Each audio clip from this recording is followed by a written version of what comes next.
underlying function as well. All right.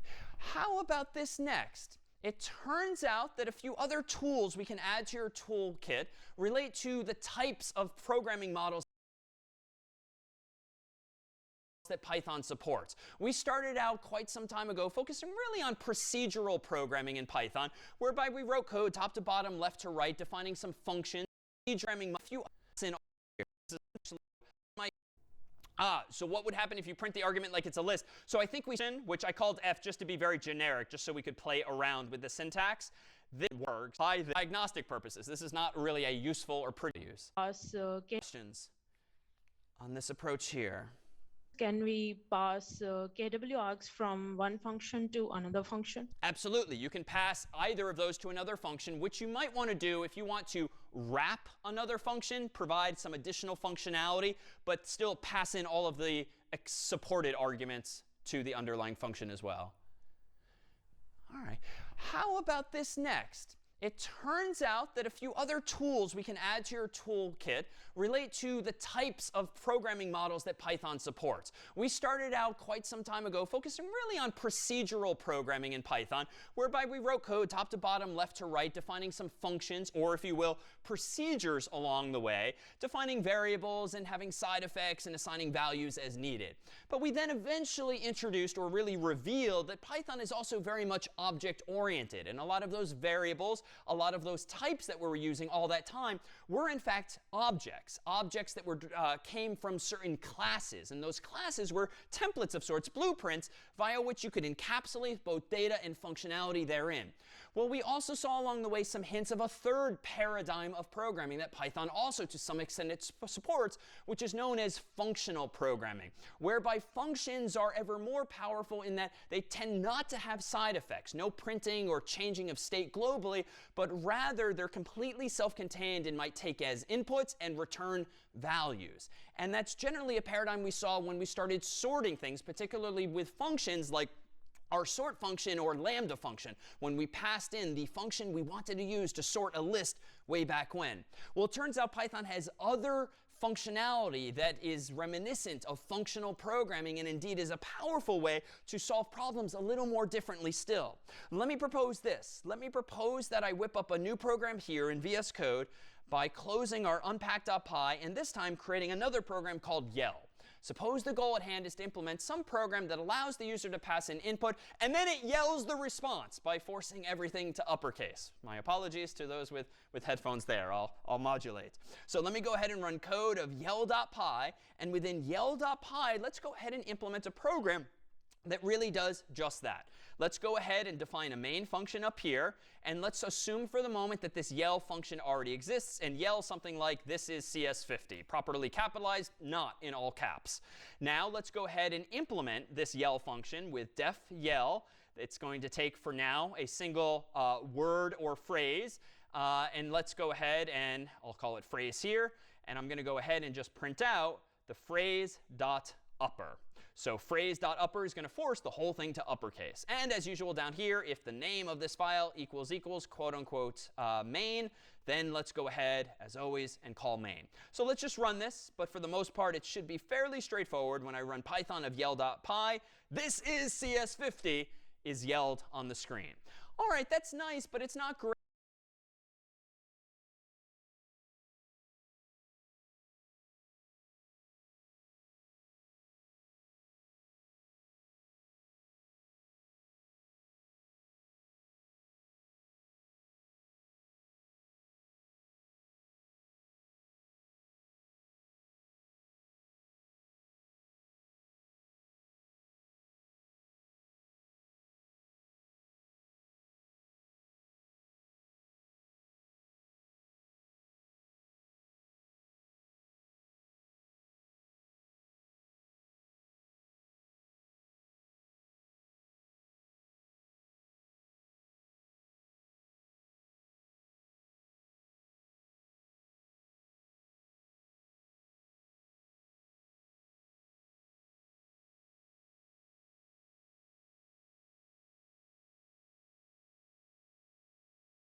that Yell only expects a single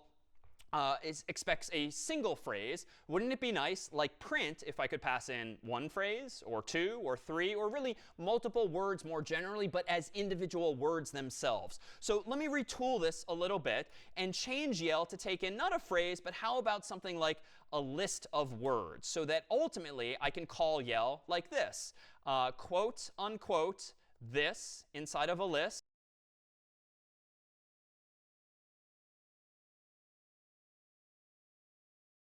quote unquote this inside of a list, and quote unquote CS50 inside of a list. I'm not going to bother with type hints or annotations for now, but I'll just assume that Yell has been defined now as taking a list of words as defined here. But now I want to force them all to lowercase. So I don't quite want to do something as simple as this. Like for word in words, I could, for instance, print that given word and maybe end the line with nothing right now. But I think if I do this, Python of yell.py, no, that's not right. I haven't forced anything to uppercase.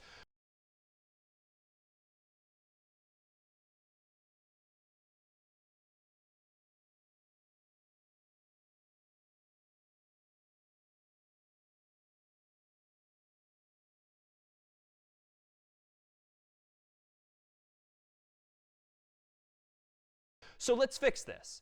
Well, let's go ahead and do the following. Let me go ahead and accumulate the uppercase words as follows. Let me create a variable called uppercased and initialize it to an empty list using square brackets or our more verbose list syntax. And now let me go ahead and iterate over each of those words in words. And for each of them, let's go into our uppercased list, append to it the current word's uppercase version. So this is a way of creating a new list called uppercased that is just appending to that list each of the current words in the loop, but uppercased instead. And now just let me go ahead and print out the uppercase list. This isn't quite right. Let's see what happens here. Python of yell.py. OK, it's not quite right because I don't think I want those quotes or those square brackets. What am I seeing?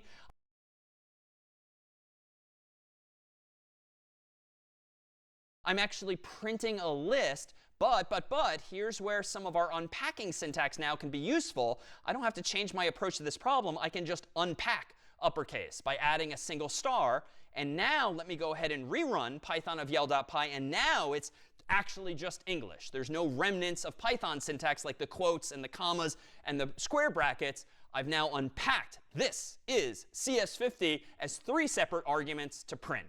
So already now this unpacking technique would seem to be useful. Well, it's a little unfortunate that I now need to call Yell, though, with a list of values in this way. This is just not the norm, or at least it's not nearly as user-friendly as something like the print function, where I can pass in 0 or 1 or 2 or 3 or any number of arguments. Why are you making me, for your Yell function, pass in only a list? Well, we can do better. Let's adopt some of the new conventions we've learned, and let's go ahead and get rid of the list by removing the square brackets, and let's just pass Yell 3 arguments. Now, I don't want to do something like change the definition of words to take in like word 1, word 2. Like that's not going to scale, and it's not going to handle different number of words. But we have a technique now. We can say star args, which will allow the Yell function to accept any number of arguments. And just for specificity, let's not call it generically args. Let's name it something a little more self-explanatory, like star words. This just means I have a variable number of words being passed in. Now I think I've made a marginal improvement. Let me run this again. Python of yell.py. This is CS50, is in all caps, but it's just a little better, right? Because now I can treat Yell just like I've long treated print. Pass in as many things as you want, and print will deal with it. Now, my Yell function is just as powerful, it would seem. And better still, it also forces everything to uppercase. Well, it turns out Python comes with this function called map, whose purpose in life is to allow you to map, that is, apply some function to every element of some sequence, like a list. So for instance, if we want to force to uppercase each of the words, this is CS50 in the list of words that's been passed in, well, we essentially want to map the uppercase function to each of those values. So using map in Python, can I do just that? Let me go back here to VS Code, and let me propose now that I re-implement this as follows. I get rid of all three of these lines here, getting rid of that loop in particular. Let me still declare a variable called uppercased, but let me set it equal to the return value of this new function called map. Map takes two arguments here in this case, the name of a function that I want to map onto a sequence of values. Well, what function do I want to apply to every word that's been passed in? Well, it turns out, thanks to my knowledge now of object-oriented programming, I know that in the stir class, there is a function called upper. We've usually called it by using the name of a string variable dot upper open paren close paren. But if you read the documentation for the stir class, you'll see that the function is described indeed as stir.upper. I'm not using parentheses, open and close, at the end of stir.upper because I don't want to call it now. I want to pass this function to the map function so that map can somehow add those parentheses, so to speak, and call it on every one of these words. And this is what map does quite powerfully, and is an instance indeed of functional programming whereby I'm passing to this map function another function, not calling it. I'm just passing it in by a reference of sorts. And what map is going to do for me is iterate over each of those words, call stir.upper on each of those words, and return to me a brand new list containing all of those results together in one list. It completely obviates the need for me to do this more manually using that list. I'm still going to print the whole thing using star uppercase so that if I get back a list of 3 uppercase words, I'm going to unpack them and print them all out. So let's run this again. Python of yell.py, enter, and voila, it's still working. But the code now is even tighter than before. So it turns out there's another way we can solve this problem in a way that's even more Pythonic, or at least quite common, and that's using a feature known as a list comprehension. And it's a big phrase, if you will, but it refers to the ability in Python for you to very easily construct a list on the fly without using a loop, without calling append and append, but to do everything in one, dare say, elegant one-liner. So how can I go about using this notion of a list comprehension? Well, let me go ahead and do this. In yell.py, in VS Code here, let me go ahead and change my approach as follows. Instead of using map, which is perfectly fine and correct in this way, let me just show you this other way as well. A list comprehension is the opportunity to create a list like this, using square brackets like this, but inside of those square brackets to write a Python expression that in effect is going to dynamically generate a brand new list for you using some logic you've written. And the approach I might take here is this. If I want to store in this list the uppercase version of every word in that words list, I can do this. Word.upper for word in words. Now, this is a mouthful, but I dare say Python programmers love this capability of being able to define on the fly a list inside of which is any number of values that you would ordinarily, at least as we've done it, construct with a loop, and again, calling append and append and append, but that usually takes 2, 3, 4 or more lines. This list comprehension that I've highlighted here is now an alternative way to create the exact same thing, a list inside of which are a whole bunch of uppercased words. Which words? For each word in the words list that was passed into yell is what ends up in this list. Questions on this syntax here? It definitely takes a little bit of getting used to because you've got like this value on the left, this function call here. You've got this loop inside of the square brackets. But if you become accustomed to reading the code in this way from left to right, this means give me the uppercase version of the word for each word in my words list. Questions here on list comprehensions? Hi. Can you do conditionals also like if, else, or combine? If, else? Indeed you can. And let me come back to that where we'll see an opportunity to do things conditionally. But for now, I'm just uppercasing every word in the list. A good question. Other questions? Yeah. Is this functional programming or I mean this particular thing? where you're saying words dot upper for word in words. Not necessarily. This is more of a feature of Python, I would say. Okay. Yeah, map was one very specific incarnation of thereof. Our use of lambda and passing it in as a key attribute to the sorted function a while back was an example, and we're about to see one other. So we can even use these list comprehensions to filter values in or out of our resulting list. So in fact, in VS Code here, let me close yell.py and close my terminal window. And let me create a new program here whose purpose in life maybe is to take our same list of students as before with a shorter version thereof and just filter out all of the students in Gryffindor. So let me go ahead and create a file called gryffindors.py. I'm going to go ahead and copy paste from before really my list of students, at least Hermione, Harry, Ron, and Draco.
From the start here, just so that I can focus on one student who happens not to be from Slytherin. And what I'm going to do here now, if I want to filter out only the Gryffindor students, let me go ahead and do this. Let me create another variable called Gryffindors, which is going to equal the following list. And this is going to be a bit of a longer line, so I'm going to proactively move my square brackets onto two separate lines. And I'm going to create now a list comprehension.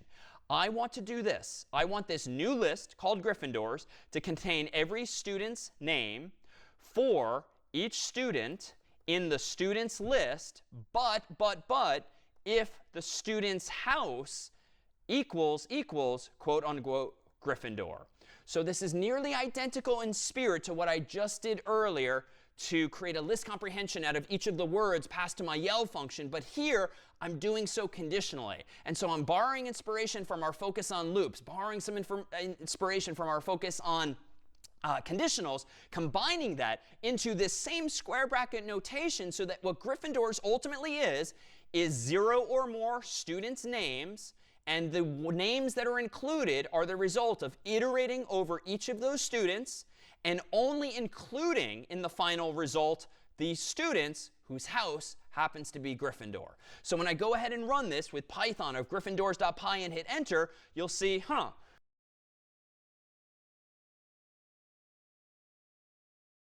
nothing actually happened here. Well,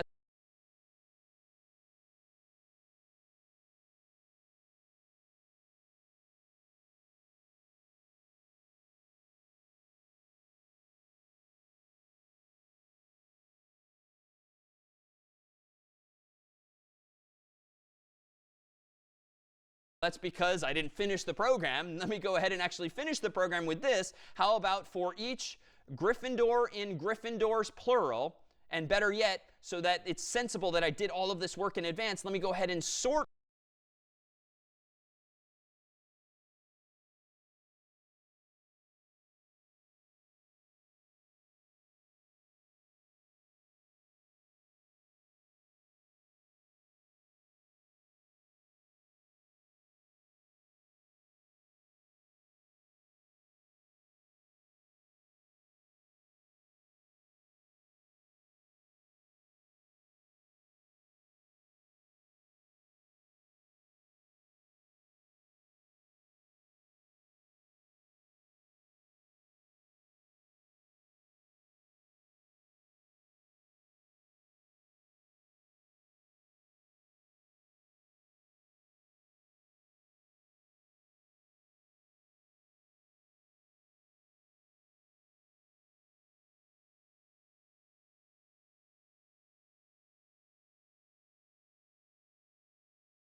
all of those names with our familiar sorted function. Let's go ahead now and print out each of these Gryffindors. So now notice, if familiar with the books and the movies, you'll know that only 3 of these 4 students are actually in Gryffindor. And if I run Python of Gryffindor.py, there we see Harry, Hermione, and Ron, but now in sorted order as well.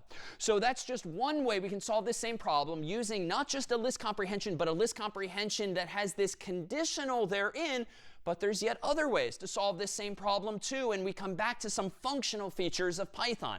In addition to functions like map, there's also this one called filter that can be used to achieve the same effect, but with a more functional approach, if you will. Let me go back to VS Code here, and with the same example, let me do this. Let me leave the original list up above as before, including Draco, who's not, in fact, from Gryffindor.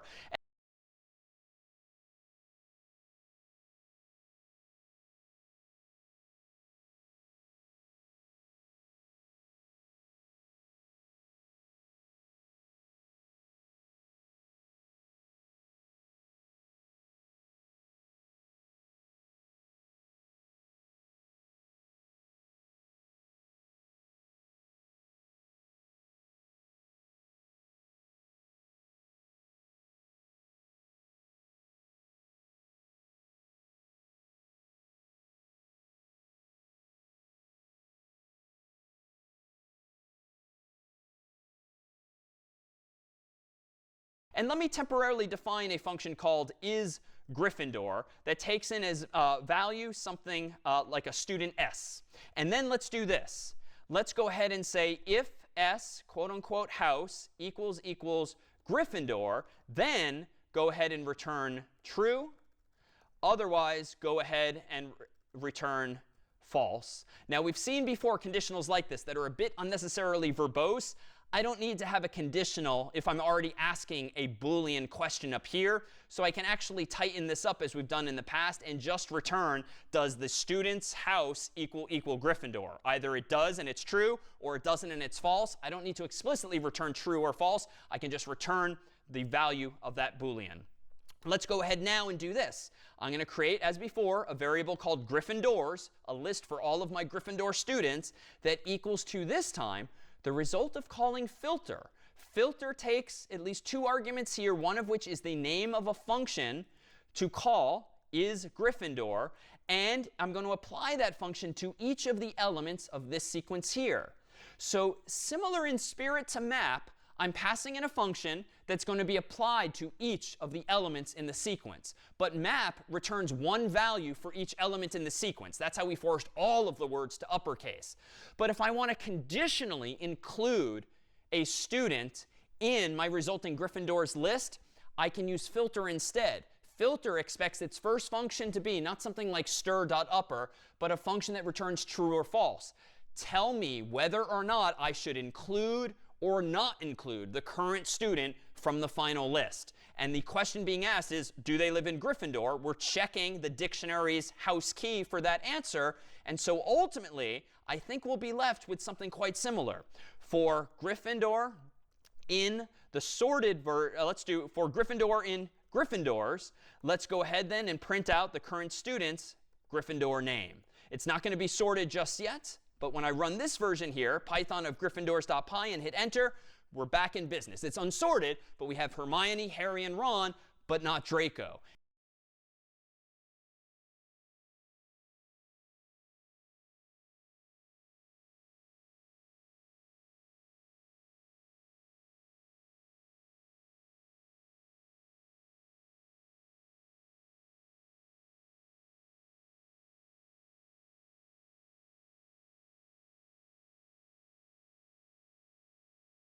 And if you recall from a few weeks back, if we want to sort even a list of dictionaries, we can still do that too. I can call sorted on Gryffindors, plural, and I can pass in a key. And that key can have a anonymous function, aka a lambda function, that takes in a student as input, call it s, and then returns the value s quote unquote name if my goal is to sort by, indeed, students' own names. If I go ahead now and run Python of Gryffindors.py, I see the same list of students, but this time I go ahead and my goal is to sort by, indeed,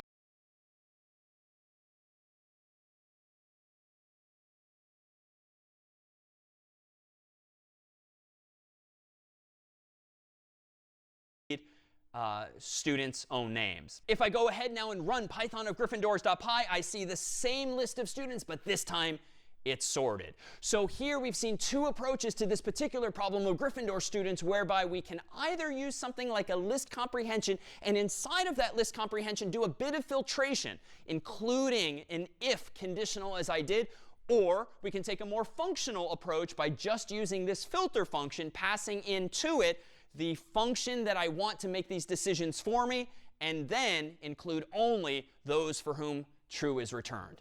Any questions on either of these two approaches? Yeah, I just had a question that if we write the code like in the previous version where everything is stuffed into one line, if we check for the style of the code, then don't it have a problem with it because it's less readable? So would a formatter like Black have a problem with the style of some of this code? The previous one where everything was stuffed into one line. Oh, a good question.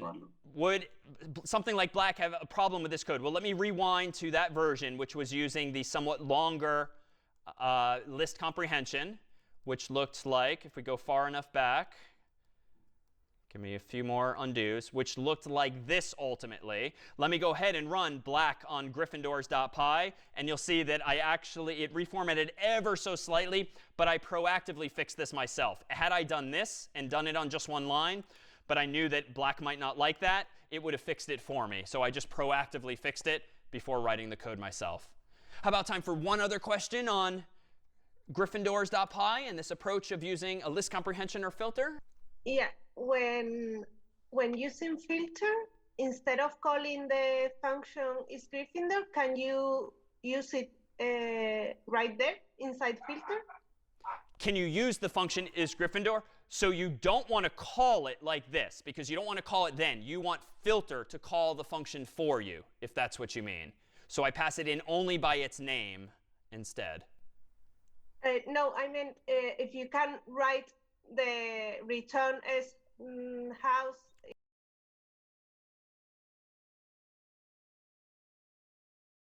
equals Gryffindor inside filter. Yes. Indeed. In fact, so recall that we indeed used these lambda functions way back when we wanted to pass in a quick and dirty function anonymously to allow sorted to filter by a different key of a dictionary. We can do that here. I can actually take the essence of this isGryffindor function. I can change the name of this function in my filter call to be another lambda function, passing in an argument like s and returning exactly that. I can now delete my isGryffindor function altogether. And now when I run Python of Gryffindors.py, I still get the same answer. And I've not bothered defining a function only to then use it in one and only one place.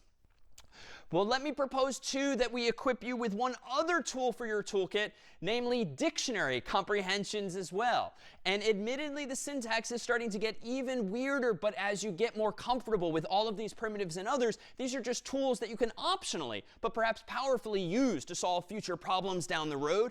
And with a dictionary comprehension, we have the ability to create on the fly a dictionary with keys and some values without having to do it sort of old school by creating an empty dictionary and creating a for loop and iterating over that loop and inserting more and more keys and values into the dictionary. We can rather do it all at once. So in fact, let me go back to VS Code here and let me propose now that I do this. Let me go ahead and initially do it the old-fashioned way here as follows. Let me go ahead and simplify and get rid of the houses altogether so that we can focus for now just on a list of students' names. I'm going to go ahead and run students. I'm going to go ahead and write students equals quote unquote Hermione, quote unquote Harry, and we'll keep it even shorter this time, quote unquote Ron. Only those three students in Gryffindor. I'm going to now proactively, as we've done in the past, give myself an empty list so that I have something to accumulate some answers to this problem in. And now I'm going to do something like this. For student in students, so I can iterate over each of them, let's go ahead and with the Gryffindor's list, append to it the name of the student, so quote unquote name and then student, which is indeed their name from that list. And now let's go ahead and just put these students all in Gryffindor. I know the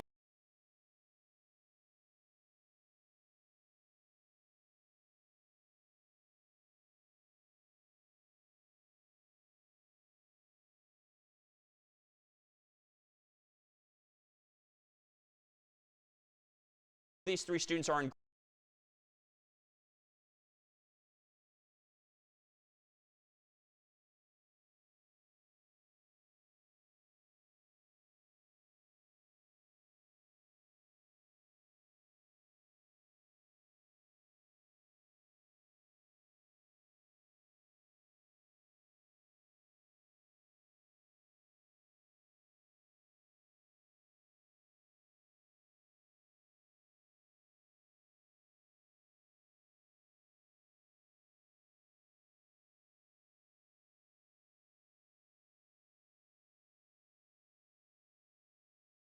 Gryffindor. So suppose that the problem at hand is that I want to build up a list of dictionaries that only contains the Gryffindor students. So it's sort of a step back from the previous version where I already had the names and the houses. For now, just assume that the problem is I have all of their names, but I don't yet have the student dictionaries themselves. So I'm rebuilding that same structure that I previously took for granted.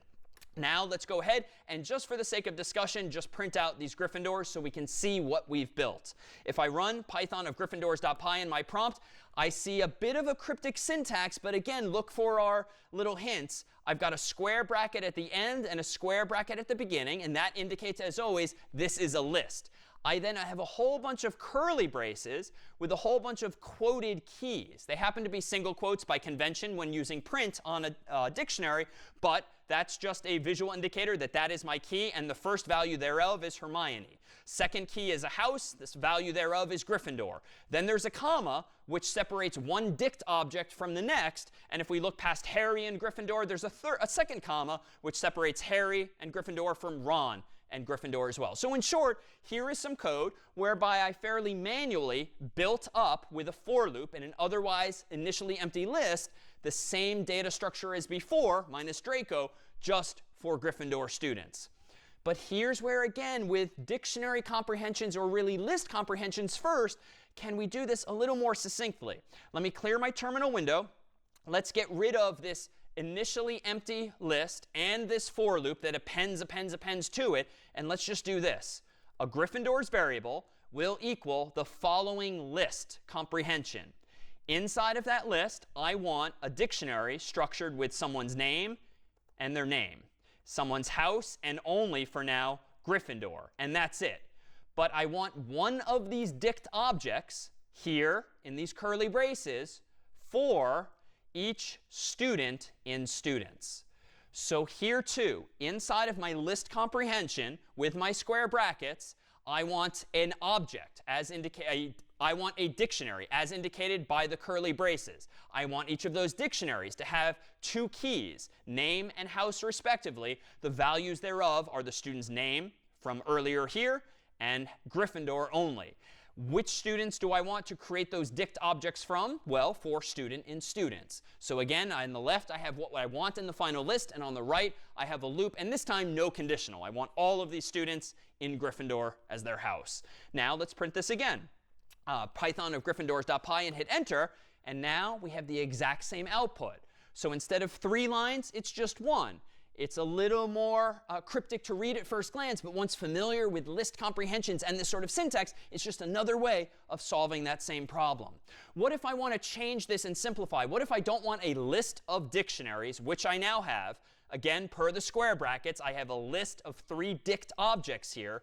What if I just want one bigger dictionary inside of which is a key like Hermione, Gryffindor, Harry, Gryffindor, Ron, Gryffindor. I don't need a list. I don't need separate objects per student. I just want, instead, one big dictionary where the keys are the students' names and the values are their house. And I'm assuming, for now, no one's going to have the same first name in this world.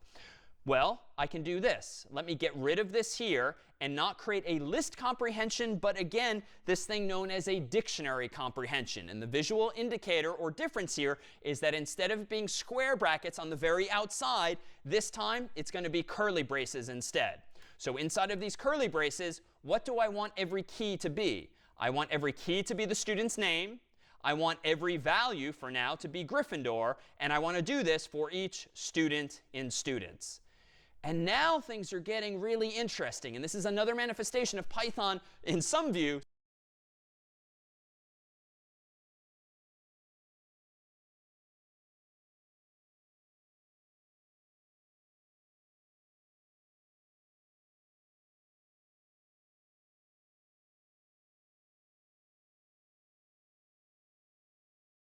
being very readable from left to right. Absolutely takes practice and comfort, but this is creating a variable called Gryffindor, which is going to be a dictionary per these curly braces. Every key is going to be the name of some student. Every value is going to be Gryffindor. What names of what students? Well, this dictionary comprehension will be constructed from the list of students one at a time. So when I print this now, the syntax will look a little different because it's not a list of dictionary objects. It's just one bigger dictionary object itself. But now printing Gryffindors gives me Hermione : Gryffindor, Harry : Gryffindor, and Ron : Gryffindor as well. Any questions now on what we've called dictionary comprehensions as well? Any questions on here? No? Well, let's introduce one other function from Python's toolkit.